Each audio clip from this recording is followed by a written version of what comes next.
इसमें क्या है भैया? কি এটা যেটা ফর্ম আছে কোন থামছে না কেন?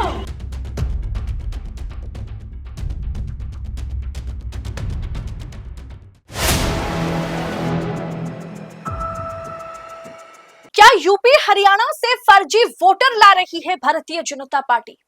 बंगाल चुनाव हो गया है हाईजैक। ममता बनर्जी ने बीजेपी और इलेक्शन कमीशन ऑफ इंडिया को यानी चुनाव आयोग को फिर से कटघरे में खड़ा कर दिया है। बताऊंगी पूरा मैटर क्या है, पूरी खबर क्या है, तो आखिर तक वीडियो में बने रहे। नमस्कार, मैं हूं आपके साथ अदिति और आप 4 PM देख रहे हैं। दोस्तों, ममता बनर्जी ने फिर से हुंकार भरी है कि 294 सीटों पर मैं ही उम्मीदवार हूं। मैं ममता बनर्जी 294 सीटों पर चुनाव लड़ूंगी।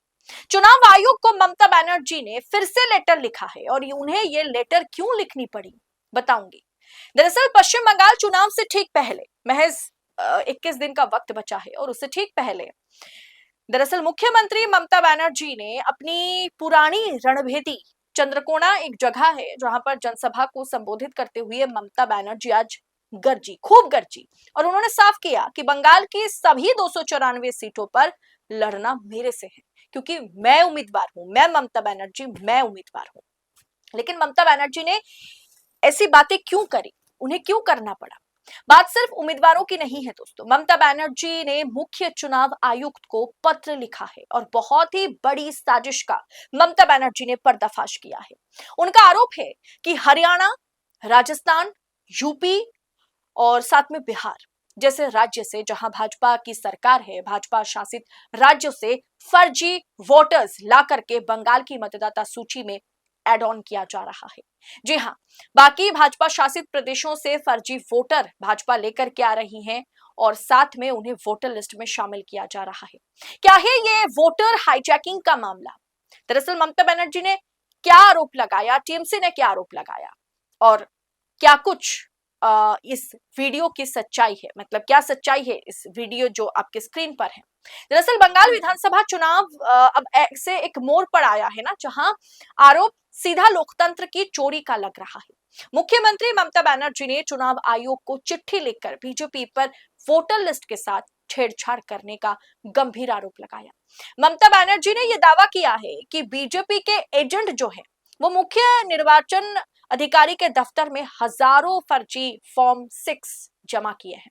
उनका आरोप है कि हरियाणा, राजस्थान, बिहार, उत्तर प्रदेश जैसे राज्यों से बाहरी लोगों के नाम बंगाल की वोटर लिस्ट में शामिल किए जा रहे हैं। दरअसल मुख्यमंत्री ने इसे वोटर हाईजैकिंग करार देते हुए कहा है, यही गंदा खेल बीजेपी ने महाराष्ट्र में खेला, बीजेपी ने दिल्ली में खेला, अब वही खेल बंगाल में भी खेला जा रहा है। दोस्तों, इस वीडियो को देखिए। आज सुबह सुबह तृणमूल कांग्रेस ने इस वीडियो को शेयर करते हुए एक बहुत बड़ी साजिश जो भाजपा रच रही है उसके बारे में सबको बतलाया। वीडियो को शेयर किया गया टीएमसी के सोशल मीडिया अकाउंट पर और ये दावा किया गया, ट्वीट देखिए साथ में वीडियो भी, चौंकाने वाला और अस्वीकार्य यानी अनएक्सेप्टेबल। और अब एक बार फिर बीजेपी अन्य राज्यों के लोगों को बंगाल की मतदाता सूची में शामिल करवाने के लिए हजारों फॉर्म 6 आवेदन जमा करते हुए एजेंटों को कैमरे में देखे जा रहे हैं। भाजपा ने फॉर्म 76 आवेदन जमा करवा रही है। ये सब दिन दहाड़े बंगाल के कई हिस्सों में हो रहा है। मकसद साफ है, बिहार, उत्तर प्रदेश से मतदाताओं को लाना, बंगाल की जनसंख्या संरचना बदलना, बंगाल का फैसला बदलना, नतीजे को बदलना, एक भी वोट पड़ने से पहले बंगाल की आवाज को मिटाना। बंगाल के लोगों, समझो क्या दांव पर लगा है। पहले वे आपका नाम हटाएंगे, फिर वो आपकी जगह किसी और का नाम डाल देंगे। कोई ऐसा व्यक्ति जो कभी यहां रहा ही नहीं, कोई ऐसा व्यक्ति जिसका बंगाल के भविष्य से कोई लेना देना ही नहीं, कोई ऐसा व्यक्ति जो भाजपा के आदेशानुसार वोट करेगा। ये भाजपा का परिवर्तन है, शासन का परिवर्तन नहीं, विकास का परिवर्तन नहीं। ये बंगाल की जनसंख्या संरचना का परिवर्तन भाजपा कर रही है। ये बंगाल की संस्कृति का परिवर्तन कर रही है।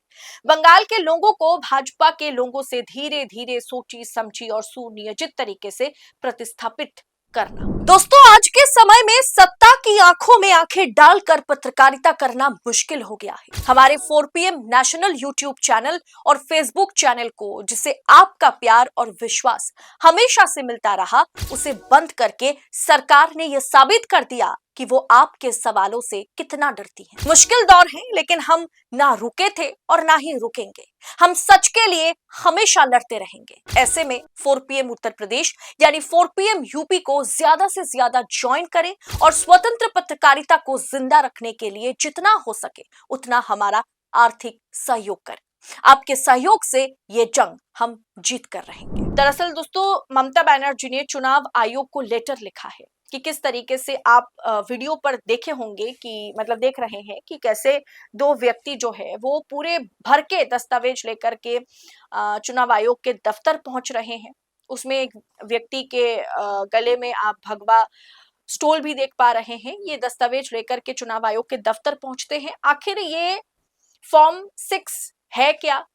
इसके जरिए किस तरीके से बाहर के लोगों को एकदम चुनाव के इन मौके पर शामिल किया जा रहा है? जो आरोप टीएमसी ने लगाया, जो आरोप ममता बनर्जी लगा रही हैं, क्या वाकई वोट को हाईजैक करने के लिए एकदम आखिरी समय में बाहर से लोगों को एड ऑन किया जा रहा है? दोस्तों, दीदी ने अपने जो ममता बनर्जी ने लेटर लिखा है एसआईआर पर नहीं, चुनाव आयोग को लेटर लिखा है, जहां उन्होंने ये मुद्दा उठाया कि एसआईआर पर ये कड़ा प्रहार किया जा रहा है। एसआईआर अपने कराया लोगों को हटाने के लिए कि कोई भी फर्जी लोग ना रहे, लेकिन आप बाहर से फर्जी वोटर्स को ला रहे हैं। ममता ने कहा कि त्रुटिपूर्ण एसआईआर प्रक्रिया की वजह से अब तक 200 से ज्यादा लोगों की जान जा चुकी है, जहां 60 लाख असली मतदाताओं के नाम अभी भी जांच के दायरे में है। जी हाँ दोस्तों, मतलब 60 लाख लोगों को नहीं पता कि उनका नाम ये 20-25 दिन जो बचे हैं इसमें वोटर लिस्ट में उनका नाम शामिल किया जाएगा या हटा दिया जाएगा। अब सोचिए, 60 लाख मतदाताओं पर जांच पड़ताल जारी है। अब ऐसे में फॉर्म 6 के जरिए अगर बाहर से मतदाताओं को लाया जाए, उनका नाम वोटर लिस्ट में डाला जाए, तो किसी को कुछ पता ही नहीं चलेगा कि आखिर चल क्या रहा है और कितना बड़ा खेला हो जाएगा, जो महाराष्ट्र में खेला गया, जो दिल्ली में खेला गया।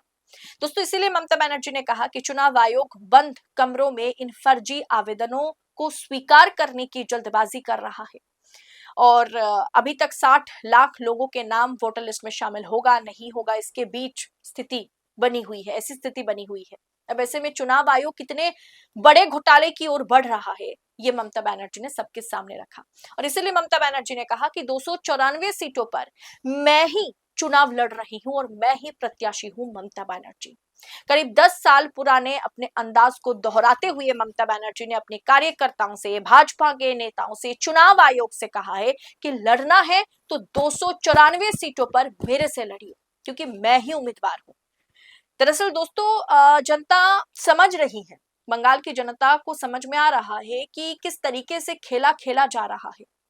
दरअसल तृणमूल सुप्रीमो ममता बनर्जी की मांग है कि 28 फरवरी को अंतिम मतदाता सूची प्रकाशित होने के बाद किसी भी नए फर्जी वोटर को ना जोड़ा जाए।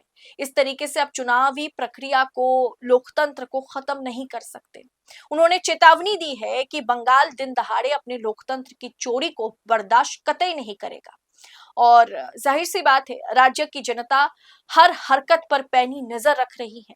अब दोस्तों, चुनाव आयोग को शायद फर्क पड़ता नहीं है इस तरीके से ममता बनर्जी ने चुनाव आयोग को, बीजेपी को कटघरे में खड़ा किया, लेकिन इनकी कोई जवाबदेही नहीं बनती है, क्योंकि इन्हें कैसे भी करके बस राज्य हासिल करना है। ममता बनर्जी के इन आरोपों ने चुनाव आयोग की निष्पक्षता और बीजेपी की चुनावी रणनीति दोनों को कटघरे में खड़ा किया। क्या वाकई बाहरी राज्यों से वोटर ला करके बंगाल का गणित जो है उसे पूरी तरीके से बदलने की कोशिश भाजपा कर रही है? आपको क्या लगता है? कमेंट बॉक्स में अपनी महत्वपूर्ण टिप्पणी हमारे साथ शेयर जरूर करें और ऐसी तमाम खबरों को यूं ही पाने के लिए 4 PM न्यूज नेटवर्क के साथ बने रहें। फिलहाल इस रिपोर्ट में इतना ही, जल्द होगी मुलाकात। बहुत बहुत शुक्रिया आपका। जय हिंद, जय भारत।